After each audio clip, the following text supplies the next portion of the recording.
Naka sa'aatii kana gara qopheeffanetti sun dabarsina. Tamsaasa sa'aatii kana keessatti duula kallattii afuriin Oromiyaa keessattuu gaggeessaa jiruun wal qabatee waraanni bilisummaa Oromoo ibsa baase. Itoophiyaa yeroo ammaan tana kufaatii dinagdee hamaa keessa seente haalli gargaarsi namoomaa ittiin dhiyaachaa jiru kan Itoophiyaa keessa yaaddessaa akka ta'e mootummaan Ameerikaa gamtaan Awuroopaatiif mootummoonni gamtooman dubbatanii yaaliin araara gamtaan Afrikaa godha jiru becencere waraanii kaaba Itoophiyaa ammallee hammaateetti fufee jira. Humnoonni Itoophiyaatiif naannoo Amaaraa injifannoo argachaa jirra jedhanii labsaa jiranii warri Tigraayis injifannoo arganne jedhanii dhaadachaa jiranii odeeffannoo gamalachuu isin biraanii gayuu deemna. Artist Alamaayyoo Isheetee du'ee jira. Odeeffannoo du'aa isaatiin walittu qabatee haalii yaadannoo isaarralleetti waa takka lama sadii isiniin jechuu barbaanna. Daawwattoota keenya jaalatamoo fi kabajamoo amma gara odeeffannoo keenya kasaatii kana isinii qopheessine bal'inaan isin biraan gayuutu dabarra. Oduun jalqaba ka filannee WBO'n Oromiyaa keessatti duula gurguddaa afurii gaggeessaa akka ture yeroo hedduu gabaasaa turre. Duuli kun ka zoonii kibbaa lamoo qilxuutiin yoo moggaafamu ka godina Baaleetii fi Arsii ammoo nadhii gammadaatiin ka moggaafamu ta'e ka jiddu galeessa biyya Jeneraal Taaddasaa Birruutiin ka dhiha Oromiyaa ammoo Laggasaa Wagiitiin akka moggaafame gabaasnee turre. Amma WBO'n haleellanii torbaanota lamaan darbane kun maal akka fakkaatu ibsa bal'aa karaa dubbii himaa isaa idila addunyaa obbo Odaa Tarbiitiin karaa Tiwiiteriitiin dhiisee jira. Ibsa WBO kana isin biraan gayuu deemna. Obbo Odaa Tarbii karaa Tiwiiteriitiin dhaamsa gadhiisen WBO'n haleellaa mootummaa Itoophiyaa irratti Oromiyaa dhihaa godina Wallaggaa Bahaa, Wallaggaa dhihaa, Qeellam Wallaggaa fi Horroo Guduruu keessattuu gaggeessanii injifannoo argatee jira. Duuli kun maqaan isaa akka Laggasaa Wagiitiin moggaafamu ka dubbate dubbii himaan waraana bilisummaa Oromoo hagayya 31 bara 2021 waraanii bilisummaa Oromoo ganamaanii mana hidhaa Saasiggaa irrattu haleellaa dhaqqabsanii hidhamtoota siyaasaa 100 oli gadhiisisee jira. Yeroo haleellaan kun gaggeeffametti waraana Abiy Ahmediitii fi hoggantoota mootummaa isaanii ka'acha turan irrattu miidhaa guddaa akka dhaqqabse ka dubbatamu. Tarkaanfii fudhatame kanaan namoonni hedduun ka mootummaa kana akka ijjeefamanii ibsi WBO ka dubbatu. Tarkaanfii fudhate kanaan warri baqatanii aangaa'onni mootummaa gurguddooleen akka jiranii ibsi WBO addeessuun san keessa bulchaan magaalaa obbo Geetinet Taayyetii fi itti gaafatamaan nagaa fi tikaa ka naannoo sunii ka ta'e obbo Dessaaleeny biyyoo akka ta'e ka dubbatamu walumaa galattuu hidhamtoonni 100 oli bilisa bayanii. Hidhamtoonni 100 oli ka bilisa bayan kun godinaalee Wallaggaatii fi qarqara naannoo kana irraa walittu qabamanii badii tokko malee akka hidhamanillee ka dubbatan. Mootummaan Abiy Ahmedii haleellaa kanaan karifatee humni isaa facahee humna achi jiru kana jajjabeessuu fi konkolaataa piikaappii sadiin waraana dabalataa ergamullee waraanni kun adoo magaalaa Saasiggaatiin hin bahin duratti WBO'n tarkaanfii bakka Owwaata jedhamutti fudhateen waraana kana barbadeessee akka warra Saasiggaa jiranii ka Abiy Ahmediitii fi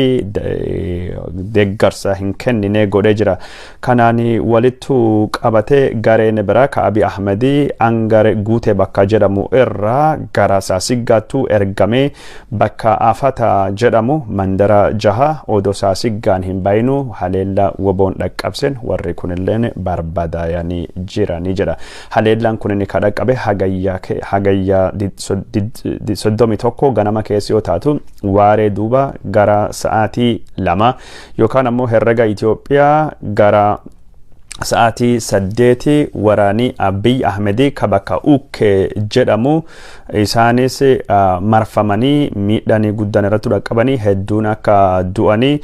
waraanii gara piikaappii lama tahuu fi ambulaansiin sadii kan Naqamtee irraa dhufanii hedduun isaanii miidhamanii madaawanii barbadaawanii achirraa baqatan jechuudhaani duuli guyyaa suni akka fakkaatu ka dubbate ibsii woboo sa'aatii galgala herrega sa'aatii Itoophiyaa sa'aatii 10:30 irratti konkolaataa piikaappii sadii fi oraalii tokkoon waraanii Abiy Ahmedii ammallee dabalataan dhufuudhaanii woboo Saasiggaa fi qarqara Saasiggaa to'ate irrattu tarkaanfii fudhatee carraaqee haa ta'uuti malee waraanii kun osoo Saasiggaa nu hin baane mandara sadii bakka jedhamuttu barbadaahee jira jechuudhaanii karaa tiwiitereetiin ibsi waraana bilisummaa Oromoo ka gadhiifame kun dubbata. Gara biraatiin ammoo godinuma kana kallattii kaaba bahaatini haleella milishoonni Amaaraa Oromiyaa irratti godhanii sani akka haleelee yookaan ammoo warra Amaaraa kaachitti duulessanii balleessuudhaanii barbadeessuudhaanii yakka duguugga sanyii ka warri naannoo kan keessatti dhaqqabsuu fi carraaqan akka fashaleesse milishoonni Amaaraa ka mo'ataman sun hedduun isaanii laga Abbayyaa qaxxaamuruun gara Goojjamiitu akka baqatanillee gabaafamee jira. Warri Amaaraa ka dhumate kunini ummata nagayaattu ijjeefame jechuudhaanii ibsa kijiba kanaan dura baasuu gabaasne turre. Wobooni ibsa isaa kana itti fufuudhaanii injifannoon kunini ka argame godinaalee Oromiyaa ka dhihaa woboo zoonii dhihaatiin qofa osoo hin taane gara biralleetti duulii adda addaa geggeeffamee jira. Sun keessa maqaa Elemoo Qilxuutiin Gujii fi Boorana keessatti duula geggeeffamaa jiruun hagayyi 31 bara 2021 laga Dambiit bakka jedhamtu bakka Alamuddin Warqii baafatuuf isanitti woboon Oda Adola Bergadiin Oda Adola jedhame moggaafame humnoota Abiy Ahmedii ka achittu woboo irrattu haleellaa dhaqqabsuu fi gurmaa'anii dhufanii durattuu dhaqqabee firrisee miidhaa irrattuu dhaqqabsee facaasee jira jechuudhaanii haga lolli ganama sa'aatii 8 yookaan akka irra Itoophiyaa ganama sa'aatii 2 jalqabe hibba hidda lafaa jedhamtutu jalqabe haga galgala guyyaa guutuu deeme waraana kan irrattu warri Abiy Ahmedii namni 10 ijjeefame 21 oli madaahee jira jechuudhaanii waraanii bilisummaa Oromoo ibsa akkasittu baase. Waraanii kunini jiddu galeessa Oromiyaa Shawaa keessatti duulii maqaa Jeneraal Taddasa Birruutiin moggaafame geggeeffamaa ture. Ana midaaqenyi Shawaa dhihaa keessatti waraana guyyaa lama geggeeffame fulbana tokkoo fi haga fulbana lamattu waraana geggeeffameen waraana Abiy Ahmedii 80 oli ijjeefame 50 madaahu wobooni ibsa baase kan keessattu akeekuudhaanii waraana kanirraa meeshaa gurguddoon hedduun akka booji'amellee ibsi waraana bilisummaa kun addeessa jira. Waraani mootummaa Abiy Ahmedii kamida qenyitu duule meeshaalee gurguddaa akka inni hidhatee dhufe kanaan dura gabaasuudhaanii wobooni meeshaalee sasalphaa fi meeshaa jiddu galeessa qabu deeggarsa ummataatiin deeggaramee waraana Abiy Ahmed kadishqaa fi laawuncherii fi konkolaataa gurguddaan dhufe barbaadeessuun naannoo kana to'achuu gabaasuun kenna ni yaadata. daawwattoota kenna jaalatamoo fi kabajamoo odeeffannoon kenna akkuma itti fufetu jira. waraanii bilisummaa Oromoo kun injifannoon isaa dhihaa Oromiyaati fi jiddu galeessa Oromiyaa qofa odoo hin taane bakka daddattuu injifannoo akka argachaa ture gabaasne turre. karaa Itiyoophiyaa fi Keenya walitti fidu to'achuu fi waraana Abiy Ahmedii ka carraaqee badda magaada bakka jedhamtu Kaabulee Horaa fi magaala Fincaa walitti fidu jidduutti miidhaa guddaan irratti qabsame waraanii karaa banuu fi carraaqee Abiy Ahmedii ufa duuba deebi'ee akka baqate yeroo san keessatti ammoo ummata nagayaa ka magaala gudditti dugda daawwaa taate Fincaa fi Bulee Horaa keessa deeggartoota abaa'oo meeshaalee waliin qabne jechuudhaan nama hedduu akka hidhee gabaasne turre.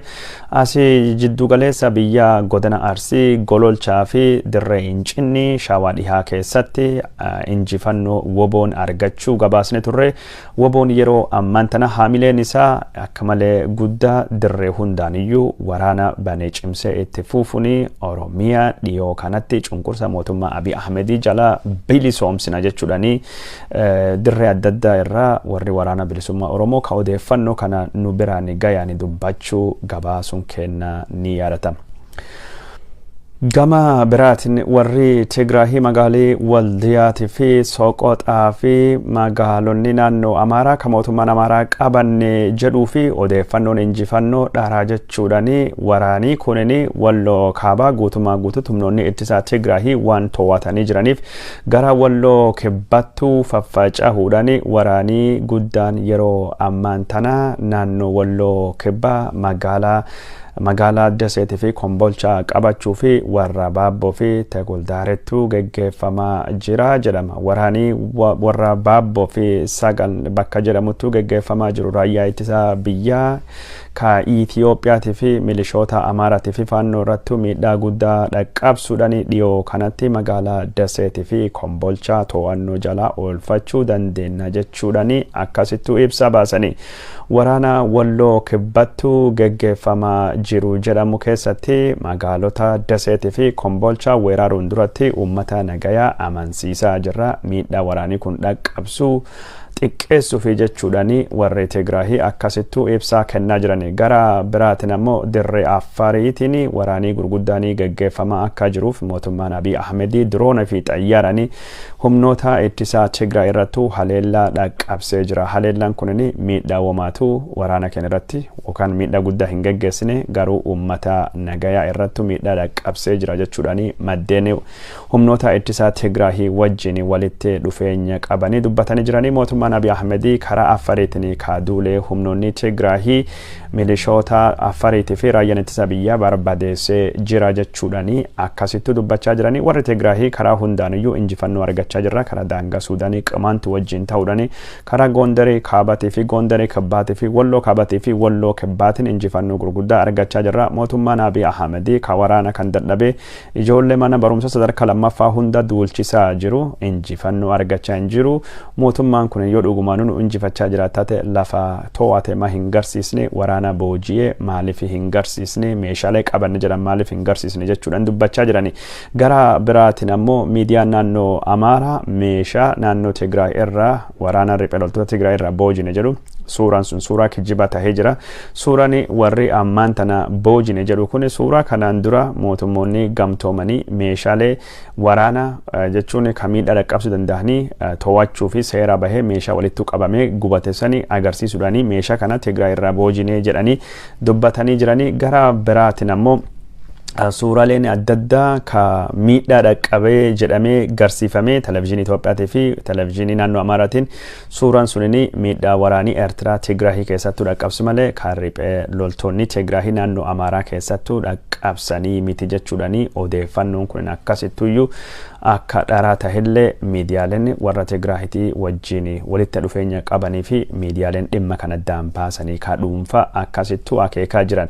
Odeeffannoo gara biraatiin waraanii Tigraahitii fi naannoo Amaaraa jidduutu gaggeeffamaa jiru kun uummatii nagayaa gargaarsa nyaata akka hin arganne godhaa jira jechuudhaani haalli kun akka malee akka yaaddessa tahee mootummaan Ameerikaa ibsa baasee jira. Warri wal lolaa jiru kan waraan dhabanii gargaarsi namoomaa uummata gargaarsi barbaadu akka dhaqqabu akka godhan mootummaan Ameerikaa ammallee deebisee gaafatee jira. Mootummoonni gamtoomanii karaa dhaabbilee gargaarsa mootummaa gamtoomaniitiif akkasumas dubbii hoogganaa mootummoota gamtoomanii Antonio Guterreshitiin waanuma wal fakkaataa dubbachuu kanaan dura gabaasne turre. Gara biraatiin gamtaan Awurooppaas gargaarsi namoomaa Tigraahii yoo hin dhaqqabne miidhaan hamaan dhalachuu danda'a jedha. Mootummoonni gamtooman gamtaan Awurooppaatii fi mootummaan Ameerikaa magaazinoonni yookaan ammoo kuusaan midhaanii ka Tigraahii keessa hundu yeroo ammaan tana duwwaa torbaanotaa fi midhaanii nama qoodamaa hin jiru. Ka gargaarsa yoo gargaarsi namoomaa Tigraahii hin seenne taate lubbuun uummata kumaatama baduu danda'a akka salphaadhaan jechuudhaani warri wal lolaa jiran keessattuu mootummaan Itoophiyaa ka gargaarsa danqe gargaarsi uummata nagayaa akka dhaqqabu akka godhu gaafattee jirti. Odeeffannoo karaa biraatiin yaaliin mootummaan Amaaraa riphee loltoota Gumuzii riphee loltoota Qimaantii wajjin naga buusuu fi carraaqee odoo hin milkoofne hafee jira. Uummata Qimaantii konfiraansii uummata Amaaraa wajjin godhame keessatti gaafiin keessan hundinuyyuu ka ufiin of bulchuu isinii deebi'a. Kanaafuu riphee loltoota Tigraahii warra badii ka diina Amaaraa wajjin hariiroo qabdanii addaan kutaa amaaraa wajjin dhaabbadha gaafiin keessan isinii deebi'a jedhamee itti himamee ture. Haa ta'uuti malee humnoonni qimaantii yeroo ammaan tana aduun dhihee jira. Kunin uummata qimaantii sobuu fi gaafiin isaa karaa dimokiraatawaatii fi karaa humnaatiin karaa nagaatiin ni gaafate. Warri amaaraa ka humnaan deebisaa jiranii ammaan tana nu humnaan itti dubbachuu jalqabne jennaan gaafii kenna karaa nu deemaa jirru himala kenna kamilkii irra nu gufachiisuu fi akkas godhaa jiranii karaa qabsoo qofattu nu baasa malee karaan nu baasuu hin jiru jechuudhani yaamichi mootummaan amaaraa dhiyeessa kana fudhatama dhabsiisanii jiranii. Yeroo ammaan tana kufaati naannoo amaaraa keessattuu dhaqqabaa jiru. Keessattuu miidhaa uummata qimaantii irrattuu dhaqqabettu uummati qimaantii kunin riphee loltoota Tigraahii wajjin akka dhaabbatanii godhe jechuudhani miseensi Biltsiginnaa amaaraa olaanoon duraanii ka Goojjam irra dhufe obbo Abbere Addaamu karaa miidiyaa hawaasaatiin barreessee jira. Obbo Abbere Addaamu akka jedhutti odoo silaa uummati amaaraa uummata seenaa qabeessa qimaantii kan wajjin nagaa buusee qimaantii irrattuu miidhaa geggeessuu baate hardha daangaan Itoophiyaatii fi Suudaanii lafti qimaantii akkasittuu hin fudhatamtu lafti amaaraa akkasittuu hin fudhamtu turte qimaantii warra Tigraahii wajjin silaa hin dhaabbattu turte jechuudhani miidhanii ammaan tan amaaraa irrattuu dhaqqabaa jiru kunin akka dhaqqabu ka godhe hoggansa naannoo amaarattu waan kana godhe jechuudhani dubbatee jira. Kana walittu qabatee qimaantii keessatti wanni ta'e ka ammaan tana deemu kufaatii siyaasa amaaraa agarsiisuu qofa osoo hin taane walumaa galatti kufaatii siyaasa Itoophiyaa ka agarsiisuu jechuudhaan dubbatame jira. Qimaantonni ofiin of bulchuu fi ganda isaanii gaafatanii 72 keessa 63 kennamee fi 68 kennamee fi ganda 3 ka gada hafee fi uummatii kunini ka sila murtii uummataatiin murtaa'uu danda'u akka gandi kan hin bulchine yookaan gandi kan to'achuu hin dandeenye waraanii guddaan uummata qimaantii irrattuu baname uummatii qimaantii miidhaan guddaan irrattuu dhaqqabee jira jedha. Warri amaaraa ka gandi 3 akka qimaantii hin fudhanne jechuudhani yakka duguugga sanyii qimaantii namaa fi sa'aa isaa irrattuu dhaqqabsanii lafti amaaraa hagami guddoo tokkini mootummaa Suudaaniitiin yoo weeraramtee fudhatamtu dantaa waa takkallee hin qaban jechuudhani ammaan tanatti dubbatee jira. Gandoota 72 qimaantii keessatti bulchina jedhamsun sila Itoophiyaa jalatti bulanii amaaraa jalatti bulanii rakkoo maatuu hin qabani. Hardha amma gandoota 72 ka qimaantii suni ka irratti wal falman gandi 3 ka san caalu lafa akka malee guddaa Suudaanii qabattee jirti. Karaa lafa qonnaa babbadhaatu lafa Alfashigaa jedhamtu jechuudhani Suudaanii lafa san marroo meeqa caaltu fudhatte mootummaan amaaraa lafa san kabajsiisuu fi yookaan deebisiisuu fi mootummaa Itoophiyaa wajjin wanni inni godhaa jiran hin jiru. Mo'atamiinsi guddaani amaaraa irratti dhaqqabe warra daangaa eegaa ka gammoojjii ka waraana beekaa warra qimaantii waan mufachiise fi jedhee dubbata. Warri qimaantii ka daangaa eegaa dargaggeessiisa ka kanaan duratti babal'atiinsa Suudaanii ittisaa ture yeroo ammaan tana baqatanii gara Suudaaniitti seenuuni baqattoota tahuu isaanii caala maaltu onnee namaa cabsa jechuudhani kana caala kasaaraa siyaasaa wanni agarsiisa maaltu jira kana caala tokkummaa amaaraa dhabuu fi diigamuu fi mo'atamuu kanaa fi sababa ka tahuu fi ka agarsiisu wanni akkasii maaltu jira waan akkasii kana miidhaa inni fiduu danda'e yeroo hedduu irra deebi'ee dubbadhe jira nama nu dhaga'utu dhabame malee naannoo amaaraa gara badiitu akka deemaa jirtu duulii qimaantii irrattuu baname duula dogongora duula faayidaa hin qabne jechuudhaan yeroo adda addaattu barreessee jira jechuudhaan obbo Haile Yesus Addaamu miseensi angaawan olaanan Biltsiginnaa duraanii angaawan olaanan naannoo amaaraa duraanii akkasittu barreessee jira. Namni kun miidiyaa irratti naannoo amaaraa keessatti yeroo ammaan tana ageenyota shaagarii Tigraahiidhaa caal Goojjam irratti duulaa jira. Duulii guddaanii Goojjam irrattu banamee jira. Goojjam irrattu miidhaa guddaattu godhamaa jira. Warra sirbaa fi deeme artistoota Goojjam lama kadirree waraanaa deemanii gaayintii irrattu warra sirbaa jiranii Geetnet Alamaayyootii fi hiriyyaan isaa Sileshi namni jedhamu dirree gaayintii gubbaatti waan isaanii sirbanii sirba san keessattuu Asaaminoo Tsiggee maqaa dhooftanii jechuudhanii hidhamanii jechuudhaan ammaan tana akka Goojjameetti duula geggeeffamaa jiru keessatti hirmaachuun haleellaa Gondareetii fi nama saaxila. Gondaree jechuun warra naannoo Amaaraa bulchuu jechuudhanii yeroo ammaan tana Shawaa ta'anii gurmaa'uu rakkoon qabu Walloo ta'anii gurmaa'uu rakkoo hin qabu Gondare ta'anii gurmaa'uu rakkoo hin qabu yoo Goojjame ta'anii mootummaan Ageenyoo Tashaagar nama hin baasu nama hin dandamatu nama miidha jechuudhaani mootummaa Ageenyoo Tashaagar himatee jira. Kanaan walittuu qabatee dhiyoo kana mootummaan Ageenyoo Tashaagar dhaamsa aktivistii Gondare ka tahee Taammanyi Bayyaneeti ergeeni Gondareen gootummaa qabdi Goojjamee fi Walloon gootummaa hin qabdu jedhee maqaan warraabsee akkasuma tuffate sun hunduu waa takkattuu hin laalamne naannoo Amaaraa keessatti yeroo ammaan tana mootummaan Amaaraa bulchaa jedhu kun Amaaraa bulchuu hin dandeenye nagaa Itoophiyaaf illee sodaa qaba rakkoon guddaan Itoophiyaa tokkine kafuramuu qabdu naannoo kana keessa jirti hundaa walitti ni buusa hundaa walitti nu naqa Amaaraa nagaa dhowwee Itoophiyaalee nagaa dhowwee biyya didiigaa humni jiru isaanii waraana naannoo Tigraay wajjin gaggeessaa jiran injifannoo arganne as qabannee as gadhiisne maalii jecha odeeffannoo kijibaa uummatattu haasawanii garuu dirree waraana gubbaa waliin dhagayaa jirruu fi wanni isaan odeessaa jiranillee waliin fakkaatan jechuudhaani kufaatii Amaaraa kanaa fi wanni deemaa jiru hundinuu waan walitti hidhatee kufaatiin Amaaraa kunin yeroo ammaan tana sabaa fi sablammiin nu duula nu bira dhaabbadha jedhanii yaamichaa godhanii fi karaa biraatiin ammoo sabaa fi sablammiin alaabaa warri hin feene alaabaa limmuuxiifaa qabatanii dura deemuun waraana sabaa fi sablammii ka Amaaraa gargaaruuf dhufu ijjeesuun faati fudhatama hin qabdu jechuudhaani akkasitti dubbachaa jiranii naannoo Amaaraa keessallee yoo garii namni dhuga dubbatullee ni jira kanallee akkuma beeytanii fi isin biraanii ga'ee jira. Gara biraatiin ammoo dirree Warloo Kibbaa waraana gaggeeffamaa jiruuni waraana Abiy Ahmedii kabaqachaa jiru hoggansa afur irratti tarkaanfii fudhannee jirra jechuudhaani Desert Times gabaasee jira. Warri tarkaanfiin irratti fudhatame kun warra waraana duubattuu deebi'aa jiru yookaan ammoo afaan waraanaatiin siltaawii mafekfeg warra godhaa dure ejjeesnee jirra tarkaanfiin akkasii akka babal'atu yookaan ammoo fudhachuu akka itti fufanillee dubbatame jira. Raayyaa ittisa biyyaa Abiy Ahmedii ka duubattuu deebi'aa jiran dhalattoota Oromoo hedduu akka ijjeefamaa turani sun keessa koloneel Bazaabbii Bazzuu Qombii faati akka ijjeefame kanaan durattuu gabaasne turre tarkaanfiin kunini haleellaan kunini ammaan tana cimee itti fufaa jedhamee jira. Raayyaan ittisa biyyaa haleellaan Meqalee irrattu ajaja kaaba irrattu waan dhaqqabee fi Abiy Ahmedii waraana warra Tigraay irrattu duulee ka jedhe dubbatu garuu warri Amaaraa kunini haleellaa raayyaa ittisa biyyaa irratti godhaa jiruu fi mootummaan Abiy Ahmedii haga ammaan tana deebi'uu maatu deebisaa hin jiru. Innumaayyuu warra duubattuu deebi'uu warra baqatu waraani Abiy Ahmediyyuu hoggansii tarkaanfii akka irratti fudhatu akka ijjeefaman ajaja dabarsee jira. Wanni jedhamee haasawamu bal'innaanii gaggeeffamaa jira. Gara kanaanii oduu gosa kanattu deema oduu gosa kanattu gaggeeffamaa jira. Waraana naannoo Tigraay fi naannoo Amaaraa jidduutu gaggeeffamu bira baanee dabarree amma oduulee bira ka Itoophiyaa keessa deemaa jirtu yookaan ammoo oduu miidiyaa hawaasaa gubbaalletti mata duree gurguddoo taate takkaa lama isin biraan genne tamsaasa kennaa kasaati kanaaf fixu deemna. Mootummaan Abiy Ahmedii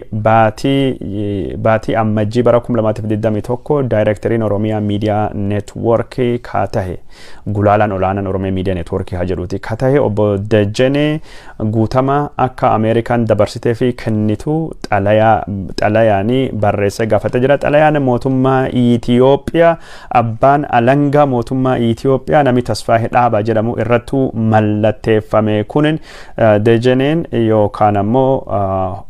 editeriin gulaalaan olaanaan Oromiyaa Miidiyaa Neetwoorkii kunini yakka adda addaa raawwachuun himata yakkinni raawwate keessa yakkoota gurguddoo kan akka shororkaatii fi yakka jechuun biyya irrattu miidhaa gurguddoo dhaqqabsanii seerii kunini jechuun yakki inni raawwate kunini seera Itiyoophiyaa seera jechuun Itiyoophiyaa keeyyata 36 fi 240 muraa 2 jalattu biyya keessatti waraana walii jalqabsiisuu fi gocha shororkaa raawwachuudhaanii umrii du'aatiin waan adabsiisuu danda'u namni kunini yookaan umrii du'aa yookaan ammoo ajjecha waan adabsiisuu danda'u waan raawwatee fi mootummaan Ameerikaa dabarsee nu haa kennuuti jechuudhaanii abbaan alangaa mootummaa Itiyoophiyaa xalayaa barreessanii gaafatee jira. Xalayaa kan gubbaattu namni Tasfaayee Dhaabaa Waaqjiraa jedhamu hoogganaa OPDO duraanii yakka hedduu kan nama raawwateen beekamu ammaan tana waajjira abbaa alangaa keessa jira. Xalayaa mootummaa Ameerikaatiif barreessee ture. Xalayaa mootummaa Ameerikaa keessa barreesse kunini Dejeneen kunini Ameerikaa keessa jira. Maqaan isaa kadhaloota Itichaa jedhama. Dejenee Guutamaa lammii Ameerikaa yookaan ammoo waraqaa dhiifama waraqaa Kanadaatiin olii gadi socho'aa nama kan akka seera Ameerikaa lakkoofsa gaama 95289 qaba dabarsa nu kenna jechuudhaani abbaan alangaa mootummaa Itoophiyaa seera Itoophiyaatiin mirgi yakkamaanii Itoophiyaa irratti miidhaa dhaqqabse akka dabarfamee kennamu labsii Itoophiyaa 943 muraa 200 fi 2016 keeyyata 6 muraa 12 jalattu seera qaba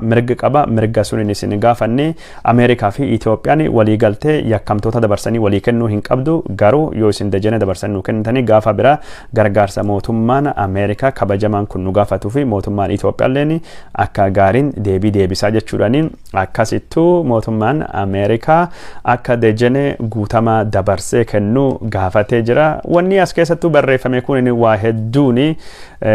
hedduun waan nama mamsiisu waan nama ajaa'ibsiisu garuu warri kun hagam tokko bu'uura seeraa kan hin beeknellee gaafin isaan gaafatanillee dogongoraallee akka ta'ellee agarsiisu wanni dubbannee fi OPDO'n seeraa beektii hin beektu qofa odoo hin taane wanni hammeenyi warri kun warra Oromooti qabani Dejenee Guutamaa haga Ameerikaatti dhufanii sila hiisisuu fi akkuma Jawaar Mohammadii faa mana hidhaa keessattuu dararuu fi karoora mootummaan Abiy Ahmedii qabu hagam tokko biltsiginnaan OPDO kun Oromoo ciisee akka hin bulle agarsiisa. Odoo jechaa jirru Jawaar Mohammadii amma waxabajjii 30 bara 2020 kan inni hidhame hidhamtoonni siyaasaa eegee Hacaaluun 29tti ijjeefame guyyaa ittaanu lammaffaa hidhamanii har'a guyyaa 440 fi mana hidhaa keessattuu dararamaa jiranii miidiyaa hawaasaa gubbaatti Jawaar Mohammadiitii fi sagalee ta'uu fi hidhamtoonni siyaasaa hunduu akka gadhiifamanii duulii deemaa jira. Nama biyya sunii fi fala ta'uu dandayu nama gamtaan Afrikaa fi fala ta'uu danda'utu dabaan hidhamee jira. Mootummaan Abiy Ahmedii hatattamaanii hidhamaa siyaasaa badii tokko malee hidhame warra soddaa isaa gammachiisu fidhe kana akka gadhiisu jechuudhaani namni hedduun hayyuu biyya isaa hin malle keessatti dhalate ammaan tana dararamaa jira jechuudhaani Jawaar Mohammadii karaa miidiyaa hawaasaatiin yaadachaa jiranii guyyaa 440 balleessa tokko malee hidhamuun akka malee waan rakkisa waan akka malee jabaati. Mootummaan Abiy Ahmedii ka Jawaar Mohammadiitii fi Baqqalaa Garbaa Hamza Booranaa faa hidhee filannoo godhate saniin ammaan tana bu'aa filannoo kijibaatiin Oktoobar 5 bara 2021 muudama onkoloolessa 5 bara 2021 jechuudha. Mootummaan Abiy Ahmedii sirna sirna mootii sabattanya nugusii haati taatiin jettuun sun bakkaan bayachuu fi uf qopheessaa jira olii gadi fiigaa jira. Muudamii kunini milkaa'ee fi jennaan Abiy Ahmedii mootii Itoophiyaa torbaffaa tahee hawwii isaa ka qabu san filannoon godhadhee filannoon mirkaneeffadhee jechuudhaani akkas taa'ee jira. Yeroo ammaan tana Finfinneeni karaa tokkooni waraanni Tigraay sodaa inni uumen karaa biraatiin ammoo sabattanya nugusiin muudamuu fi qoqophaawaa jirti. Sabattanya nugusiin muudamuu kan keessatti badhaadhina Itoophiyaa fiduu fi waraana kana hatattamaan fixee Itoophiyaa dinagdee ishii gara fuula durattuu furguggeessee rakkoolee biyyi sun qabdu keessaa baasuu fi qophaawaa jira waan jedhamuun xiyyeeffatamaa jira. Haile Sillaaseen faalleen gara dhumaatii irratti bara 1977 bara beela Walloo sone keekii Londonii kasargii fafichisiisaa turanii Abiy Ahmedis yeroo ammaan tana jila guddaa isaa kan muudama qophaawaa jiru kanaa fi itti qophaawaa jira jedhamee dubbatamaa jira. Jilli biyyoota adda addaa irrallee affeeramanii muudama sirna Abiy Ahmedii kan keessatti wantoonni inni jalqabe akka milkiitu laalamu paarkii adda addaa jaarsisuu gabataa Shaggar gabataa Hagar sagantaalee jedhamu ka misooma ka Abiy Ahmed jedhe projektoota bilicilici isaati fi bosona dhaabsisuu fi sagantaa jechuun Itoophiyaa gara eenyummaa tokkoomtetti aadaa tokkoomtetti deemu wantoonni akkasii kun xiyyeeffannaa guddaa kennamee fi akka eebbifamu waraanii jalqabee dhumatee Itoophiyaan gara ida'amuutti deebitee gara badhaadhina akka deemtu godhamaa jedhame mata duree san gubbaan mata duree suniin kabajamaa jira jedhamee jira. warra mootummaa waloo dhaabna jedhamu keessa warra paarlaamaa keessa hin seenne ammoo kan filannoo irratti hirmaatanii warra OLF ka duriitii fi warra Amaaraa fi warra Abiniitii fi warra jechuun akka Biraanuu Naggaafaa ka Izeematii fi aangoollee kennuu dandayaa jedhamee jira. Mootummaan Abiy Ahmed eegee aangoo qabatee onkolooleshaan bara 2021tiin dubatti marii hunda hammatu garuu ka warra Tigraayitii fi warra Oromoo ka manidhaa jiran hin dabalanne geggeessu deema araarallee buusaa jedhamee akkasi dubbatamaa jira. Abiy Ahmed haga muudamni isa dhiyaatu kan keessattuu dirree waraanaa keessatti wanni danda'ame hunduu godhame warri Tigraayii gara Gondarii akka hin dhufne yookaan ammoo warri kun gara Desee yookaan Kombolcha akka hin dhufne ammaan tana warri Tigraayii injifannoo dirree waraanaa inni argatu kana haaluma danda'ame hundaanuu dhaabsisuu akka qabanii wanni fedhe gara waraanattu ergame warra Tigraayii kan dhaabsan malee sirni muudama Abiy Ahmed sirni aangoo Abiy Ahmed karaa filannootiin geggeeffate filannoo gatii qaalii dhufte waraana kan cufasattu fide Oromoo wajjin waraana gora kan cufasattu fide filannoo san bakkaan baafachuuf waan godhu ka Abiy Ahmed sanittu akkasittu deema jira karaa suni waan sunittu jira daawwattoota kenna jaalatamoo fi kabajamoo muudama Abiy Ahmed kasabattenya nugusii kana sila xiyyeeffannaa kennamee fi gabaafamullee qabu ammoo wanni deemaa jiru maal akka fakkaatu akkuma beektanii fi odeeffannoo isin biraanii gayuu fi ka isinii fi dhiyeessine karaa sunittu jira. Mootummaan Abiy Ahmed mata dureen isaa ka inni filannoo kanallee ittiin mo'ate akka mootummaan Abiy Ahmed jedhu badhaadhinaa itti fufsiisu badhaadhinni Afrikaa badhaadhinni Itoophiyaa dhufaa jira fagoo hin jiru jedhe Abiy Ahmed Afrikaan dhiyuma kanattu waan ajaa'ibaa Itoophiyaa keessatti badhaadhina argaa jirtanii Afrikaanis argaa jirtan jedhe kaleema guyyaa dheengaddaa barreesse waraanii biliyoonii Itoophiyaa birrii biliyoonii 100 oli fixe jedhe Abiy Ahmed dubbate 111 oli ammaan tan lakkoofsi sun jechuun ji'a 3 duratti dubbate dabalee jira miidhaa barbadii qofa kadhaqqabe waraan akkasii jedheessan mootummaan Abiy Ahmed yeroo ammaan tana liqii kaffalachuu dadhabee liqeen biyyittii Itoophiyaa liqeeffatte tiriliyoonii 2 fi biliyoonii 100 oli yeroo taahettu tiriliyoonii 2 fi biliyoonii 100 oli kun Itoophiyaan liqee gos kanatti akka liqeeffatte hin beektu bara Mangistuu Haile Maariyaam bara kooministii akkas liqeeffatte meeshaa waraana warra Shaabiyaatii fi Wayyaaniitiin wal lolaa turte yookaan bara Ihaadigii kamisoomii ariifataan dhufee jedhamu keessatti akkas liqeeffatte hin beeknu Abiy Ahmed yoo paarkii ijaare maali jedhu malee waan inni buuse waraan Tigraahii kana waraanii jechuun bu'aan isaa reeffa Abiy Ahmed badhaadhinni nama fide daabboo oomishanna reeffa oomishuu jalqabe yoo sun irratti fixe malee tiriliyoonii hagasii liqeen Itoophiyaa tahee jira sun keessa Chaayinaan qofti biliyoonii 15 ol Itoophiyaa liqeeste ammaan tana waan akka liqeessuu jette jirti kunin ka dubbatamaa jiru lakkoofsi mootummaa Abiy Ahmed irra bahe ka gaazexaa riippoortarii qabatee barreesse yeroo ammaan tana sharafa biyyala hanqinni guddaan jira hanqinni doolaarii qofa odoo hin taane qaala'insi jireenya hamaanii Itoophiyaa keessattuu dhalatee jira mootummaan Abiy Ahmed yeroo ammaan tana qaala'insa jireenya hamaa kana to'achuu fi komaand postii qaala'insa jireenya to'ata akkuma komaand postii waraana naannolee fi magaalota hedduu keessatti hundeessee jira kana wajjii walittuu qabatee waan gos kanattu deemaa jira kana walittuu qabatee waajjirri muummicha ministeera haala yerootiin walittuu qabatee murtiilee adda addaa dabarsee jira murtiin kunni qaraxaa fi gibira nyaata fi wantoota nyaatanii walitti dhufeenyi qaban irratti jijjiiree jira karaa ministeera maallaqa Itoophiyaatiin haala kanaanii mootummaan Itoophiyaa ammaan tana nyaata zayita sukkaaraa fi ruuza waan biyyalaati galanii irratti qaraxaa fi taaksii akka hin fe'amne yookaan ammoo akka bilisa ta'anii labsee jira paastaa fi mokoroonii wanni biyyalaati galu isaallee irratti excise taxini kanaan durattu mootummaan buusee ture ammaan tana akka kayu mootummaan kana ka godhaa jiruu fi ol ka'iinsa nyaata biyya keessattuu dhalatee to'achuuf jechuudhaani ministeera deetan ministeera maallaqaa Iyyoob Takkaallee dubbatee jira ammaan tanatti mootummaan ka dabarse kana murtii mootummaan dabarse kana jiru ummata ka ammaan tana akka malee ulfaata ta'e kana fooyyeessuu fi gargaaraa jedhamee yaadama jechuudhaani akkasittuu dubbatamaa jira mootummaan Itoophiyaa qaala'insa nyaata ka biyya keessa jiru to'achuu fi qamadii toonii miliyoonii 100 oli Ameerikaa fi biyyoota adda addaa irraa bitee galcha jechuudhaan dhiyoo kan dubbatee jira karaa biraatiin mootummaan yeroo ammaan tana Itoophiyaan badhaadhaa jirti jedhe dubbataa jira garuu rakkoon dinagdee kunini rakkoo akka malee hamaati. Rakkoo hamaa kan keessa mootummaan Abiy Ahmed karaa ittiin bayu karaa keessa bahu hin qabu. Rakkoon kun cuftunuyyuu kaa dhufte ashaaxirii yookaan ammoo daba dinagdee ka warri Tigraahii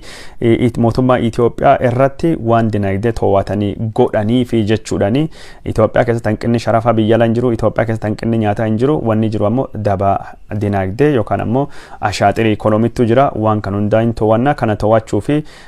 biizinesota mootummaa Itoophiyaa ka juntaa wajjin walitti dhufeenya qaban irrattu tarkaanfii fudhannaa jechuudhani. Mootummaan Abiy Ahmed tarkaanfii maal warra jechuun daldaltoota Tigraahii irrattu xiyyeeffatu murtiilee adda addaa dabarsee jira. Bu'uuruma kanaani